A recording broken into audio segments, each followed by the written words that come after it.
Hello, हाय, नमस्कार. मी सायली आणि सायली किचन्समध्ये तुमचे स्वागत आहे. सर्वप्रथम सर्वांना दीपावलीच्या खूप खूप शुभेच्छा. ही दीपावली तुम्हाला आनंदाची, भरभराटीची, आरोग्यदायी, सुखसमृद्धीची जावो हीच स्वामींचरणी प्रार्थना. आज मी तुम्हाला छान मस्त अशी दिवाळी विशेषच रेसिपी करंजीची रेसिपी दाखवणार आहे. चला तर मग रेसिपीला सुरुवात करूया.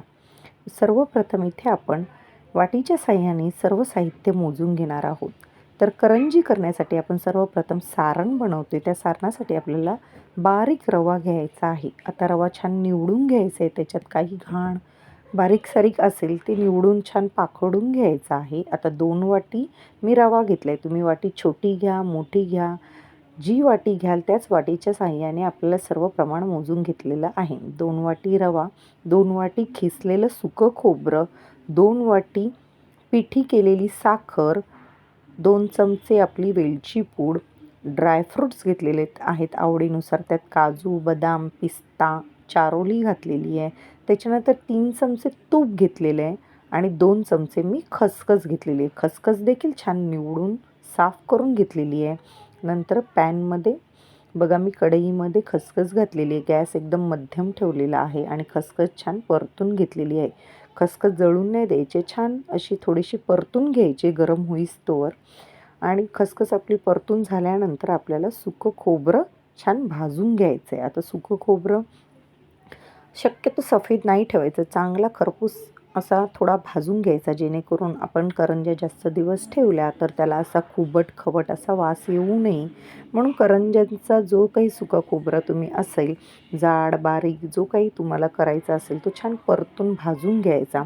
आता सुकं खोबरंही भाजून झालेलं आहे. त्याच्यानंतर कढईमध्ये मी 2 चमचे तूप घातलेलं आहे.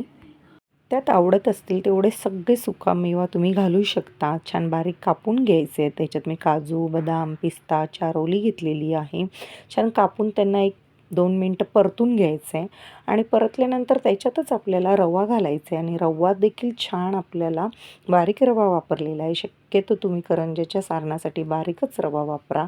त्याला देखील छान मी 10 मिनटं मंद गॅसवरती जळून न देता भाजून घेतलेला आहे. छान कुठेही करपून द्यायचा नाही आहे रवा. आपल्याला रवा भाजताना अगदी तिथेच उभं राहून छान रवा खरपूस असा भाजून घ्यायचा आहे, कुठेच जळून द्यायचं नाही आहे. त्याच्यानंतर मी त्याच्यामध्ये खसखस घातलेली आहे आणि छान आपलं पूर्ण सारण थंड होऊन द्यायचं आहे. साखर जर पहिल्यांदा घातलं तर तुमचं सगळं सारण चिकट होणार, साखर त्याच्यात वितळणार. त्यामुळे सारण पूर्ण थंडगार होऊन द्यायचं आहे. त्याच्यानंतर त्याच्यात 2 चमचे वेलची पूड घालायची आहे आणि साखर थोडी थोडी करून आपल्याला संपूर्ण 2 वाटी साखर आपल्याला त्या सारणात घालायचं आहे, जेणेकरून तुमचं सारण छान मध्यम असं गोड होईल. जर तुम्हाला जास्त गोड आवडते तर अर्धी वाटी साखर जास्तीची घातली तरी देखील चालेल. आता इथे आपलं करंजीचं सारण छान गोड मस्त आणि अतिशय टिकणारं असं तयार झालेलं आहे. चला तर मग करंजी लाटण्याची आपण तयारी करूया. त्यासाठी वाटीच्या साहाय्याने मोजून मी 1 वाटी इथे मैदा घेतलेला आहे आणि पाऊण वाटी इथे मी रवा घेतलेला आहे. बारीकच रवा आपण इथे वापरलेला आहे आणि यांना छान असं मिक्स करून घेतलेलं आहे. तुम्ही नुसत्या मैद्याच्या किंवा गहू मिक्स करून किंवा रवा न घालता बनवू शकता. पण जर ही पद्धत वापरली तर करंजीचं वरचं जे सारण असतं ते छान असं कुरकुरीत आणि असं सॉफ्ट छान अशा करंज्या आपल्या बनतात. आता जे तूप घेतलेलं होतं मी, त्यातलं 1 चमचा तूप आपलं उरलेलं होतं ते मी बघा या फ्राय पॅनमध्ये घातलेलं आहे, आपल्या तडका पॅनमध्ये, आणि छान असं कडकडीत गरम करून याला आपल्या मोहन घातलेला आहे. आता मोहन घालून पीठ छान मिक्स करून झाल्यानंतर त्याच्यात मी चवीनुसार मीठ घातलेले आहे. आता गोडाचा पदार्थ असला तरी तुम्ही त्याच्यात चवीनुसार मीठ घातलं ना तर गोडाच्या पदार्थाला छान अशी चव येते. आता बघा पिठाची मी मूठ करून दाखवले तुम्हाला आणि मूठ पण छान बसलेली आहे, म्हणजे आपलं मोहन घातलेलं छान तयार झालं. आता इथे सिक्रेट म्हणजे मी इथे 1 चमचाभर पिठी साखर घातलेली आहे.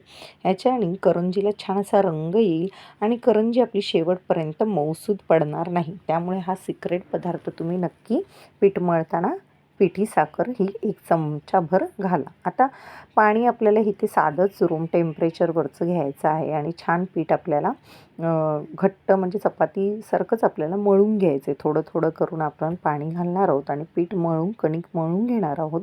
याप्रमाणे तुम्ही कणिक मळून घ्यायची आणि जर तुमच्याकडे टाईम असेल तर तुम्ही अर्धा तास ती कणिक मुरण्यासाठी ठेवायची. आता मी इथे अर्धा तास कणिक मुरण्यासाठी ठेवलेली, जेणेकरून आपण बघा चपाती कशी मस्त पीठ आपण मुरण्यासाठी ठेवतो, मग चपाती छान टम्म फुगतात. तसंच आहे हा प्रकार. अर्धा तास पीठ मुरण्यासाठी ठेवा. नसेल टाईम तर डायरेक्ट बनवल्यात तरी चालेल. आता 1 वाटी आपण मैदा घेतलेला आणि अर्धा वाटी रवा, त्याच्यासाठी मला पाऊण ग्लास पाणी लागलेलं आहे. आता बघा अर्धा तास झालेला आहे. पीठ देखील आपलं छान मस्त मुरलेलं आहे. त्याला पुन्हा एकदा छान असं मळून घ्यायचं आहे. एक छान अशी लोळी करून घ्यायची आहे आणि म्हणजे जेणेकरून त्याच्या सारख्या आपल्या करंज्या लाटून तयार होतील. अशा सुरीच्या साहाय्याने कापायच्या आणि छान पेढे करून घ्यायचे छोटे-छोटे आणि त्याच्या आपल्याला पुऱ्या टाईप अशा लाटून घ्यायच्या. आता मैदा शक्यतो तुम्ही झाकूनच ठेवा, जेणेकरून त्याची जो मैदा आहे तो कडक नाही होणार, त्याची परात अशी कडक नाही होणार. आता ह्या छान अशा तुम्ही लाटून घ्या. जर अशा लाटता येत नसेल तर थोडंसं पीठ लावलं तरी काही हरकत नाही, पण छान अशा लाटल्या जातात. नसेलच येत तर थोडंसं पीठ लावलं तरी चालेल. आता अशा 4-5 पुऱ्या मी बनवून घेणार आहे पहिल्या आणि मग आपण सारण भरायला तयारी करूया. बघा इथे मी साच्याची पण करून दाखवणार आहे तुम्हाला आणि आपली एक जी आपण चमच्याच्या साहाय्याने कट करतो तशीही करून दाखवणार आहे. आता साच्यामध्ये बघा अशा लाटल्या ना आपण पुऱ्या की पटपट काम होतं, म्हणून पुऱ्या अगदी 4-5 लाटून घ्यायच्या आणि मग सारण भरायचं. म्हणजे जेणेकरून कडकही नाही होत आणि आपलं कामही पटापट होतं. आता बघा 2 चमचे भरा तुम्ही, 3 चमचे, जेवढं आपल्या करंजीत सारण तुम्हाला भरायचं आहे तेवढं सारण भरा. मी ते 2-2.5 चमचे सारण भरते. कडांना छान पाणी लावून घ्यायचं याप्रमाणे आणि आपल्याला करंजीचा साचा बंद करायचा आहे. आता ह्या साच्यात थोडे ना पटकन अशी दाबली ना तर किनार थोडी जाड होते, त्यामुळे मग मी साच्यावरतून अशी परत अशी खाली ठेवली आणि मग वरून साचा दाबणार आहे, जेणेकरून आपली करंजी छान अशी शेप घेईल. जर तुमच्याकडे तो प्लास्टिकचा छोटासा साचा असेल ना तर त्याच्यातही करंजी छान मस्त होतात आणि पटापट होतात. हा आधी माझा खूप पूर्वीचा साचा आहे, जुना साचा आहे, पण मला स्टीलचंच शक्यतो भांडी आवडतात, त्यामुळे मी स्टीलचाच हा साचा वापरला आहे. बघा जर तुमच्याकडे प्लास्टिकचा साचा असेल तर तुम्ही प्लास्टिकच्याही साच्यात करू शकता, पण मला शक्यतो साच्याच्या करंज्या आवडत नाही. मला त्या छान अशा लहानपणी एकच काम असायचं, आई करंज्या बनवायची आणि आपण त्या करंज्या कापायच्या. हा आमच्या घरातलं काम असायचं, पण ते माझ्या नशिबाला कधी मिळायचंच नाही, कारण घरात मोठी बहीण होती, आमची लाडकी सोनालीताई होती, त्यामुळे मग ते करंजी कापण्याचं काम हे तिच्याकडेच असायचं आणि मग माझ्या वाट्याला यायचं ते फक्त लोळी करायचं काम, म्हणजे छोटे छोटे पेढे करायचं काम हे माझ्या वाटेला असायचं. मग ते बघून बघूनच ह्या गोष्टी आपण शिकतो, म्हणून ह्या गोष्टी आपण आपल्या मुलांना पण शिकवल्या पाहिजे, जेणेकरून तेही नंतर छान अशा छान छान रेसिपी बनवतील. तर बघा इथे माझी करंजी फेवरेट अशी मस्त काचणीने कापून घेतलेली आहे आणि छान अशी करंजी इथे तयार झालेली आहे. बघा एकदम परफेक्ट, आणि ह्या काचणीच्या ज्या आपण कापून करंज्या करतो ना त्या कुठेही फुटत नाही, तेलात विरघळत नाही. शक्यतो तुम्ही काचणीच्या करंज्या करा आणि जर तुम्ही साच्याच्या केल्यात तर छान त्यांना पुन्हा साईडसून दाबून घ्या, जेणेकरून तुमचं आतमध्ये भरलेलं सारण, रव्याचं सारण बाहेर निघणार नाही.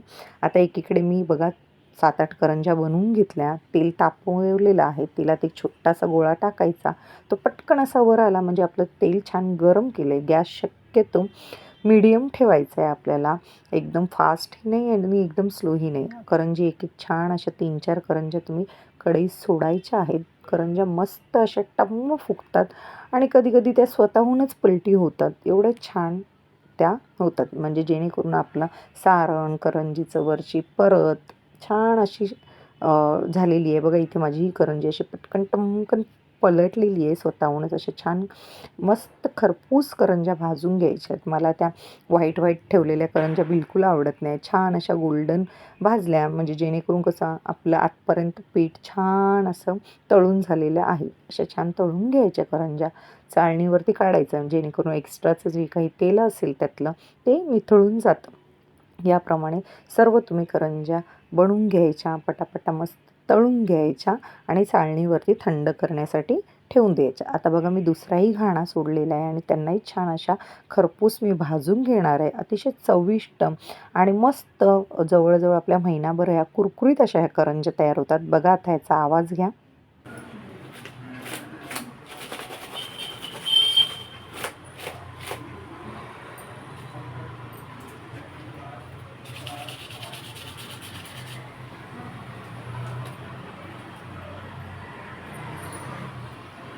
तर नक्की दिवाळीला ही रेसिपी ट्राय करा आणि माझ्या जर व्हिडिओ आवडत असतील तर मला लाईक, शेअर, सबस्क्राईब करा. व्हिडिओ येण्यास थोडासा उशीर झाला त्याबद्दल खरंच सॉरी. थँक्यू.